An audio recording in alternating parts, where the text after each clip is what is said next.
Direction. Yes, satu benda yang key dalam market, di mana benda ni korang nak hold ke, korang nak scalping ke, semuanya ada dekat sini. Okay, ada dekat sini. Okay, untuk korang tahu tentang direction, Ustaz list dulu benda yang korang kena tahu adalah first, time frame. Okay. Kedua adalah big movement. Ketiga adalah storyline. Okay, faham? Tiga benda ni adalah benda yang mempengaruhi sesuatu direction market. Contoh, time frame. Korang janganlah pergi follow lower time frame pula. Korang fokuslah kepada father time frame or mother time frame. Okay, dua tu, father time frame or mother. Okay, untuk big movement, ini 100% on line chart. Time frame apa Ustaz?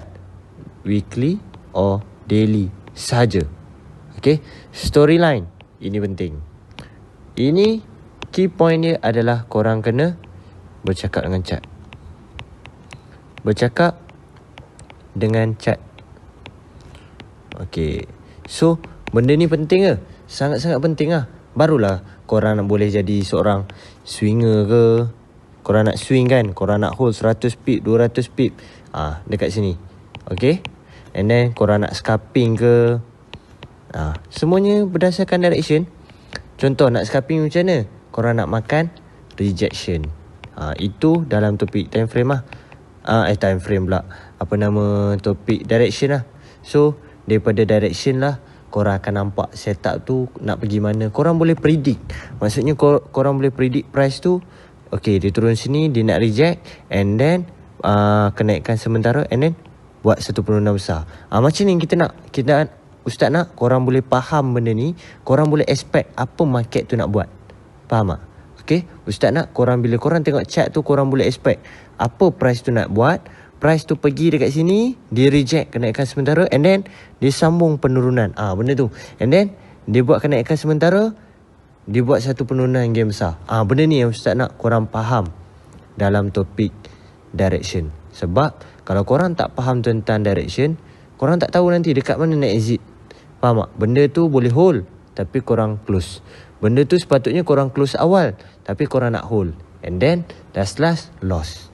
Okay, so okay, Ustaz akan tunjuk dekat apa nama chart lah. Okay, supaya korang betul-betul nampak benda tu. Okay, so okay, jap. Kita ambil satu pair. Katakan time pair apa lah, NZD Cap. Okay, first kali adalah apa yang korang kena buat. Korang buka weekly line chart. Okay, line chart. And then apa benda yang korang kena buat dalam line chart ni, korang ambil kotak. Korang tanda semua big movement ni. Big movement tau, bukan satu pergerakan kecil, pergerakan yang besar. Pergerakan yang besar. Korang tanda je semua big movement ni. Tanda. Sebab apa? Sebab dekat sini lah korang nak tengok dia punya rejection tu semua ni. Ni daripada sini. Okay, so bila korang dah ada semua big movement ni, and then nanti baru korang boleh tengok apa price tu buat. Okay, contoh kan, ni daripada sini. Okay, korang tengok bila kita buka kat daily. Okay, line chart daripada weekly tadi. Then bila korang masuk weekly daily, korang akan nampak contoh price dia naik, dia buat rejection dekat weekly punya resistance tadi. Tengok macam saya kata nampak weekly tu kita ambil dekat resistance sini kan. Sini pada ni, sini ada big movement, satu pergerakan yang besar. Korang tengok ni, area ni atas ni pun boleh tak. Okay, Ustaz tukar warna, nanti korang keliru. Okay, kita ambil warna hijau. Okay, resistant ni kita ambil warna hijau. Okay, kat sini. Kenapa Ustaz ambil sini? Sini ada big movement tak? Satu pergerakan yang besar tak kat sini? Cuba korang tengok betul-betul. Satu pergerakan yang besar. Sini kecil je, tapi sini satu pergerakan yang besar. Sini sikit je, tapi sini satu pergerakan yang besar. Faham tak? So, itulah reason kenapa Ustaz tanda dekat sini. Tanda kat sini. So, kita boleh expect lah. Okay, price dah buat satu breakout dekat satu big movement ni. So, kalau dia retest, sini possible untuk dia naik. Possible untuk dia naik. Sebab sini satu big movement. Kita nak tahu dia mesti reject dekat tempat-tempat yang big movement high time frame. Contoh macam ni. Kita tanda, korang tengok ah. Mungkin korang tak percaya, tapi inilah yang kita panggil rejection lah. Kalau dia punya direction tu salah, tapi dekat sini akan berlaku rejection. Maksudnya bila price datang, dia mesti reject penurunan sementara. Sama juga kat sini, bila price datang, dia akan buat satu penurunan, tak kira lah sementara ke dia nak turun terus ke, tapi dekat situ dia mesti respect. Faham tak? Respect. Sebab time frame weekly. So, contoh korang tengok. Korang tengok daily lah. Okay. Sini, okay. Tadi betul lah kita ambil kat atas ni. Okay, kita tengok weekly balik. Kita adjust. Ni. Big movement ni. Ini bukan kita ambil yang tengah tau, yang sini. Sini, satu pergerakan yang besar ni. So, korang tengok. Bila price turun, dia reject. Nampak? Dia reject. Sama juga macam ni. Sini dia buat satu big movement kan. Naik. So, dia pecah. Turun kan. Bila dia datang sini, kalau korang tengok dekat lower time frame, confirm korang akan nampak rejection.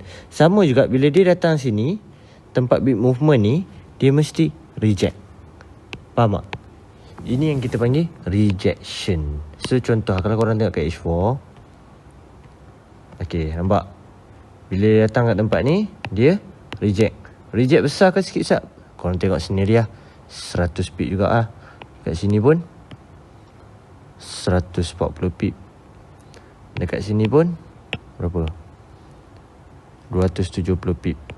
So ini kita panggil rejection. Okay. And then direction. Okay, direction tu macam mana nak faham? Okay, macam tadi lah, kita ada 3. Satu time frame, satu big movement, dan satu lagi storyline. Okay, time frame korang dah tahu lah, Ustaz dah explain. Weekly. Okay, weekly.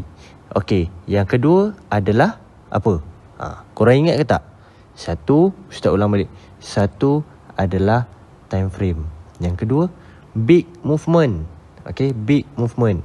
Dan yang ketiga adalah storyline. Ustaz tulis lah, nanti korang lupa. Satu, big movement. Ini big movement tu apa? Ni lah, pergerakan besar. Kecil ni kita tak nak. Ni penurunan ni tak nak. Yang kedua, first time frame lah. First time frame. Salah, ni kedua ni. Sekejap. Tak lawa. Korang tengok sini balik lah. First time frame. Kedua big movement. Ketiga storyline. Okay. So, korang tahu lah, time frame weekly. Yang kedua big movement. Yang ketiga apa? Storyline. Storyline tu korang nak tahu macam mana? Macam saya cakap, korang nak tahu storyline, korang kena bercakap dengan chart. Contoh macam sini kan, ada SNR semua kan, big movement. Kena apa ni? Kena break. Bila dah break, dia pull back, kena naik. Faham tak? Breakout, pull back, entry. Macam tu. Okay. So, bila dia dah break resistance, dia mesti nak cari satu resistance yang lain baru. Faham tak? So, direction dia adalah buy. Contoh lah. Okay. So, itu cara korang nak baca direction. Daripada breakout lah. Breakout apa? Breakout SNR. Okay, contoh. Satu lagi korang nak baca direction adalah, okay, Ustaz padam ni dulu. Kotak-kotak. Kotak-kotak apa Ustaz? Ni, kotak-kotak Sekejap Ustaz selalu akan tanda daripada sini, bawah ke kiri lah. Macam kita tanda SRR sini, dan sini ada lagi, dan sini ada lagi, bak. Dan ni sambung je. Sambung je. Ini pun sambung je. Ini pun sambung je. Dan atas ni. Okay. Okay. So, kalau korang perasan kat sini ada satu lagi. Okay. Forex adalah permainan kotak-kotak. Faham tak? Setuju ataupun tidak, itulah hakikat. Forex ni adalah permainan kotak-kotak. Kotak-kotak apa Ustaz? Kotak-kotak SNR. Ni. Nampak? Okay. So, korang tengok. Okay, korang tengok. Korang nilaikan sendiri. Nilaikan sendiri. Nilaikan sendiri. Kenapa dekat sini reject? Nilaikan sini. Kenapa kat sini reject? Kenapa kat sini reject? Kenapa kat sini reject? Reject. Reject. Reject. Kenapa? Kenapa? Dekat sini reject. Reject. Reject. Reject. Reject. Reject. Kenapa? Inilah forex yang kita tak nampak. Faham tak? Kita tak tengok betul-betul. Kita just bila buka chart, apa yang korang buka H1, dah lah korang zoom. Faham tak? Lepas tu korang tak nampak apa market tu tengah buat. So kalau korang nak jadi trader yang bijak, korang buka weekly. And then korang akan nampak jalan cerita dia apa. Contoh. Siapa yang pakai trend line, katakanlah korang pakai trend line, tarik, apa jadi? Setup, sell. Nampak? Direction, sell. Contoh. Okay, katakan sekarang ni price. Okay, korang tengok daily pun tak apalah. Daily pun ada kat kotak-kotak dia. Kotak-kotak daily tu lagi ni lah, lagi korang kena sharp mata tu. Sebab daily dia lebih orang kata banyak noise sikit lah daripada weekly kan. Weekly dia senang kau nampak.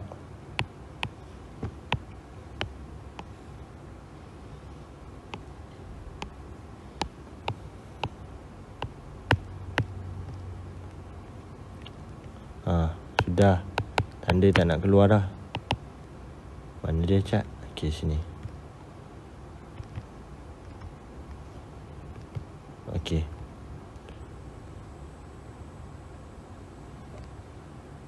Nampak?